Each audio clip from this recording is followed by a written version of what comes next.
इस कार्यक्रम के पुण्यार्जक हैं प्राचीन श्री अग्रवाल दिगंबर जैन पंचायत रजिस्टर धर्मपुरा, प्रधान श्री चक्रेश जैन, महामंत्री श्री विजेंद्र जैन, कोषाध्यक्ष श्री शेखर जैन, सचिव श्री नीरज जैन, मंदिर मैनेजर श्री पुनीत जैन, पंच कल्याणक महोत्सव समिति श्री 1008 पारसनाथ जैन मंदिर, वर्धमान कॉलोनी, सागर, मध्य प्रदेश।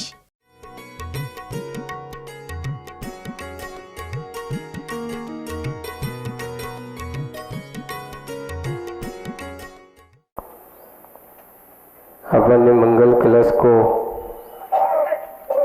तैयार किया और मंगल कलश तैयार होकर के पूरा का पूरा बन के तैयार हो गया।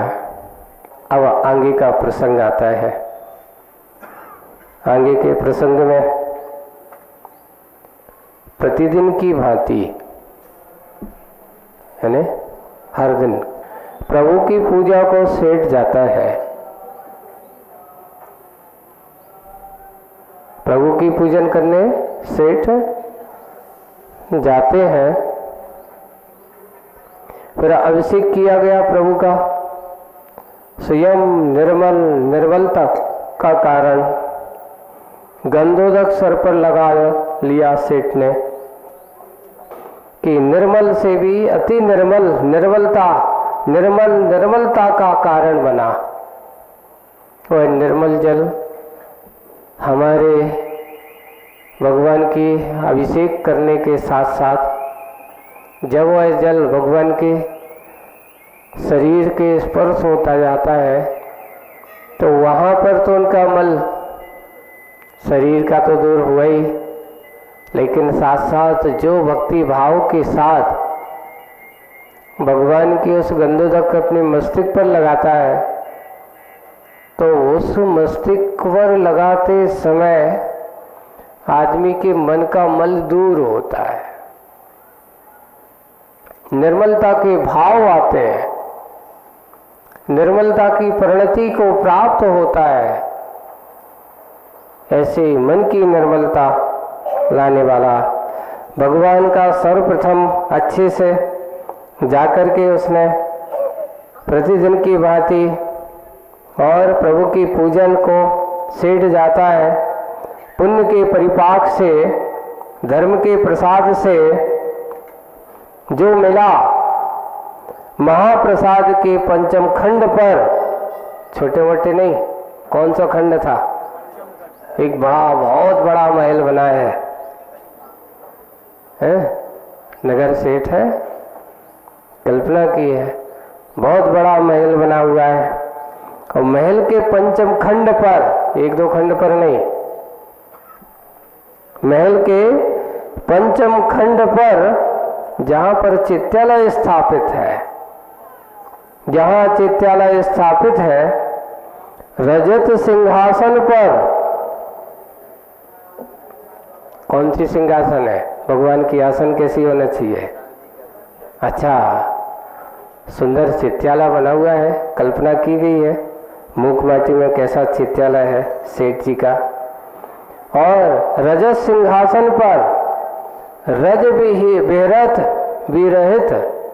विरहित, ऐसे रज यानी धूल आदि कर्मों से, या ये का धूल आदि से रहित, या कर्म रज रूपी धूलि से रहित, ऐसे कर्म रज धूलि से रहित प्रभु की रजत प्रतिमा। कैसी प्रतिमा है, रजत आसन सिंहासन पर, रज विहीन, बिल्कुल निर्मल साफ सुथरी, जो किसी प्रकार का रज नहीं है,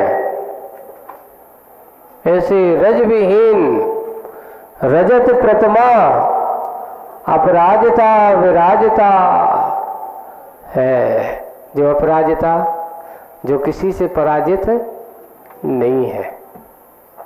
इसलिए उन भगवान को पूछते हैं कि आपके भगवान किसी से हार गए? नहीं, वो किसी से हारे नहीं, तो किसी से जीत गए।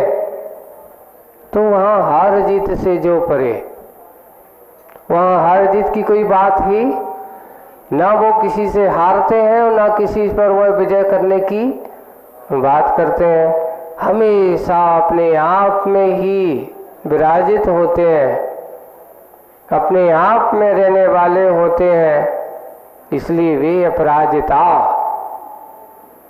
किसी से पराजित नहीं होते। हाँ, संसारी आत्मा हर जगह कहीं ना कहीं किसी न किसी से हार जीत पराजय आदि का सामना करता रहता है, लेकिन भगवंत जो होते हैं वे कभी किसी से हार जीत की बात करते ही नहीं है। ये बताओ, लिखा है हार जीत की परिणति किसकी परिणति है? तो उन्होंने लिखा ये मोहिनी कर्म की परिणति है। ये हार गए, ये जीत गए, मोही जीव ऐसे होते हैं।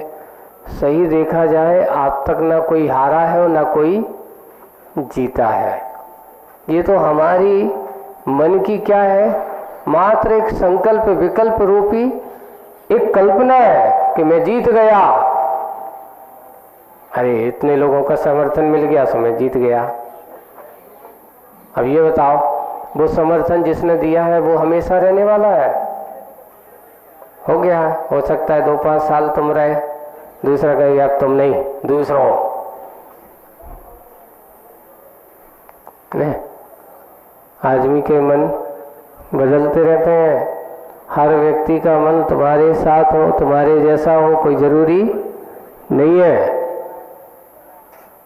उनकी परिणति में परिवर्तनता आती ही रहती है,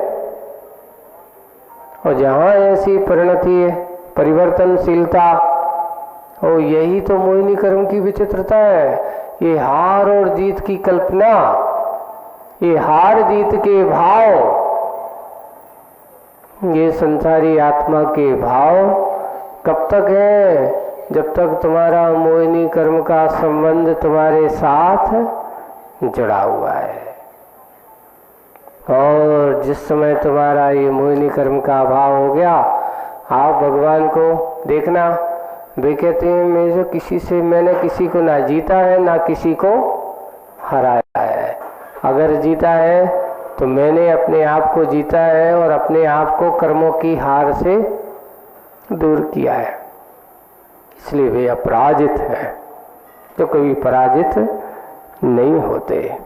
ऐसे अपराजिता विराजिता है कहाँ पर? उस रजतमय सिंहासन पर, और सिंहासन पर विराजमान है।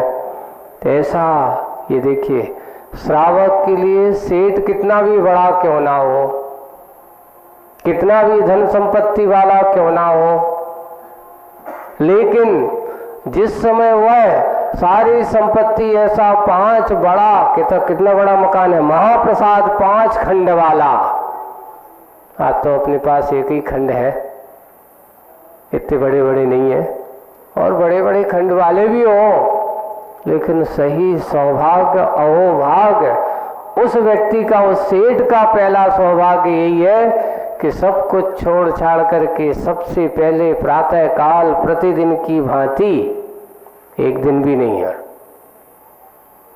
पूजन करना मात्र एक दिन का काम नहीं होना चाहिए। पूजन करना परम आवश्यक है।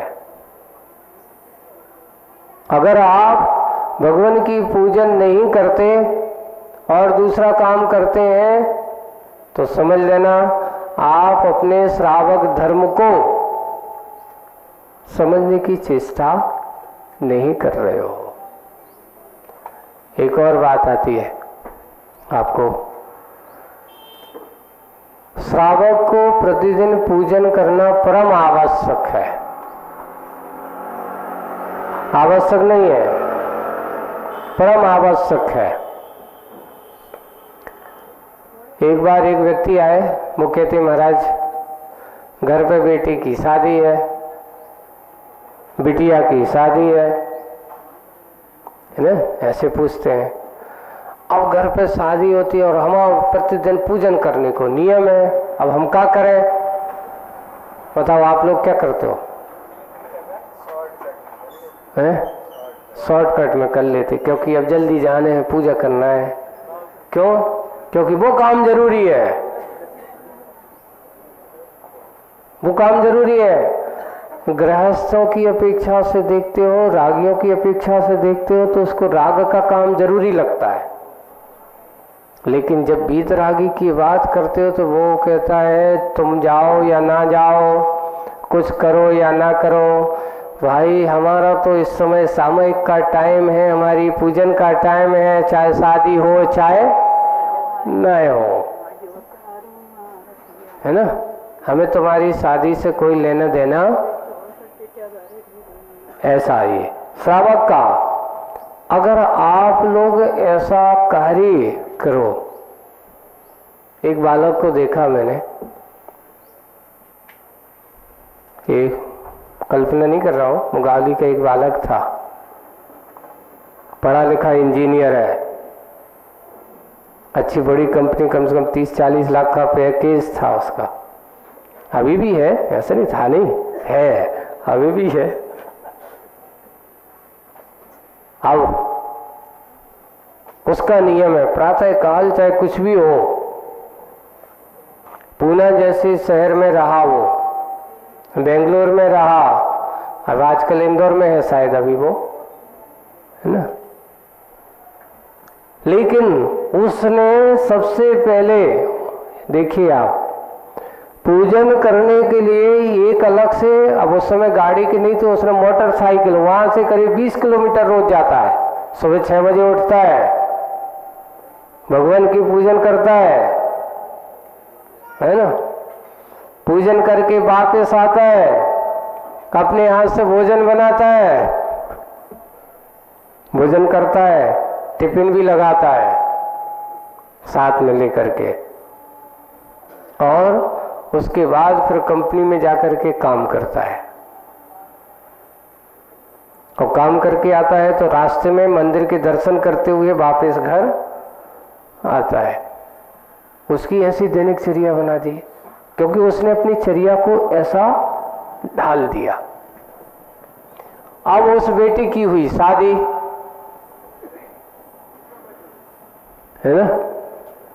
उसने नियम है कि पूजन के बिना तो मैं पानी भी नहीं पीऊंगा। अरे भैया तेरी शादी है, आज तो छोड़ दे, शादी हो चाहे कुछ भी हो, पहले भगवान की क्या करूंगा, पूजन करूंगा। शादी अपनी जगह है, लेकिन पहले मैं सुबह से उठ करके नहा धो करके सबसे पहले क्या करूंगा, भगवान का अभिषेक पूजन करूंगा। उसके बाद जो शादी होगी तो होगी, देखी जाएगी। आज आप लोगों को, आज के बच्चों को, और हम अपनी स्वयं देखें, यहाँ तक कि तुम बेटी की बात करते, जिसकी शादी, वो तो अपनी जगह है ही, वो तो छोड़ ही देता है। घर वाले भी उस समय में शादी में छोड़ देते अपनी पूजन। क्या करें महाराज, शादी में लगे रहे, 4-6 दिन तक हमने भगवान की पूजन ही नहीं की, अपराश्चित दे दो। अब का प्रायश्चित दे दें तुम्हारा लाना है, कल के दिन दूसरे बेटे की शादी आएगी तो फिर छोड़ दोगे तुम, और दूसरी शादी में जाओगे फिर छोड़ दोगे तुम। कितनी बार प्रायश्चित दें तुम्हें? नहीं, शादी नहीं, पहले सबसे पहले श्रावक का धर्म हमारा आवश्यक है, पूजन आवश्यक है, परम आवश्यक है। कुछ लोग आते, महाराज अब कई लोगों को बहानों से मिल जाता है, अब हमारे तो 100 सूतक लग गई, अब हमें तो पूजा करना ही नहीं है।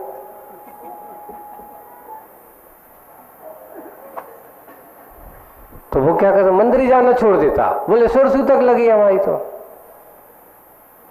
नहीं। उस समय भी आपको द्रव्य चढ़ाने के लिए मना किया, पूजा करने के लिए मना किसने किया बताओ? किसी ने मना नहीं किया।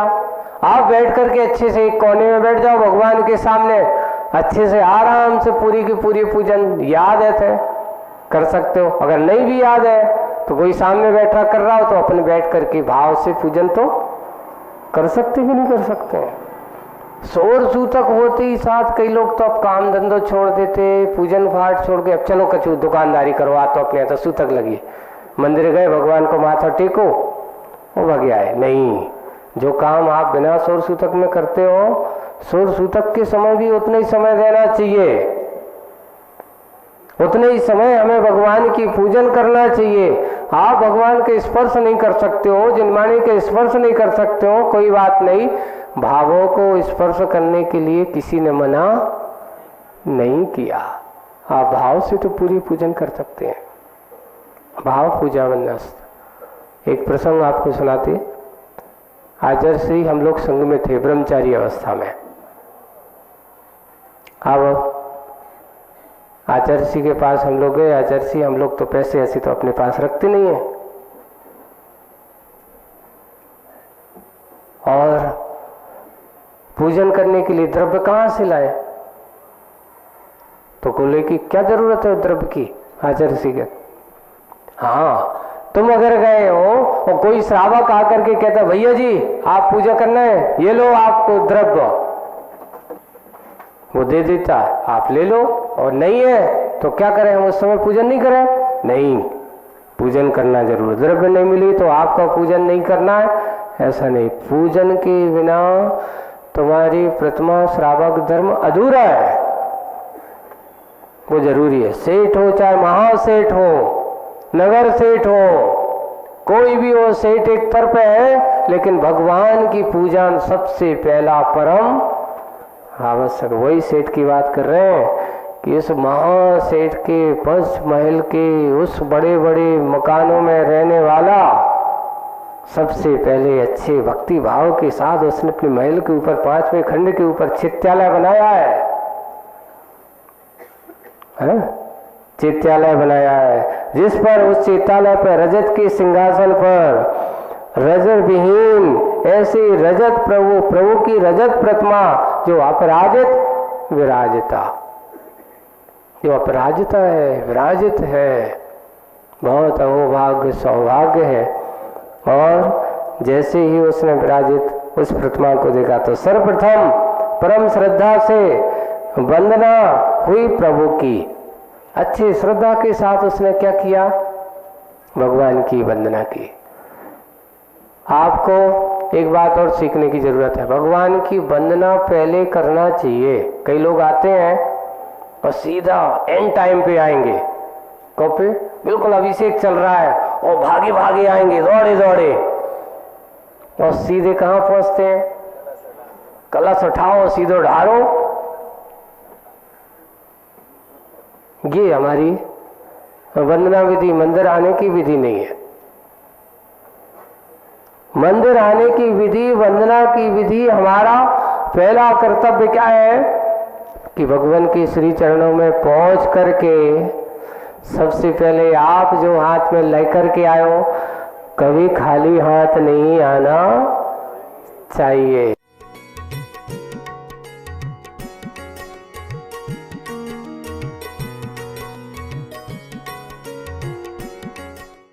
इस कार्यक्रम के पुण्यार्जक थे प्राचीन श्री अग्रवाल दिगंबर जैन पंचायत रजिस्टर धर्मपुरा, प्रधान श्री चक्रेश जैन, महामंत्री श्री विजेंद्र जैन, कोषाध्यक्ष श्री शेखर